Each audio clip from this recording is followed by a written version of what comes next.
哎，喂，你好，是那个二楼吗？哦，对，我到了，到了。哦，好好好。我操，这什么小区啊？什么好公司在这种地方？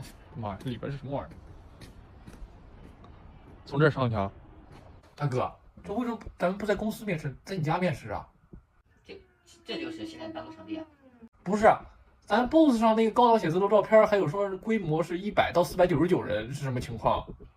你这差别有点太大了吧？那是公司总部，成都这边是新开的短视频项目，我才刚到成都没几天。这个就先用总部的信息招聘的，这个不影响啊，没事。不是，您不是 HR 呀？啊，我是副总。副总你好，那咱们那个 BOSS 上标的那个6到8K 不会也是假的吧？还有就是那个双休合适不？这些都是总部那边的待遇啊，成都分部目前待遇还没定，这个咱可以商量着来。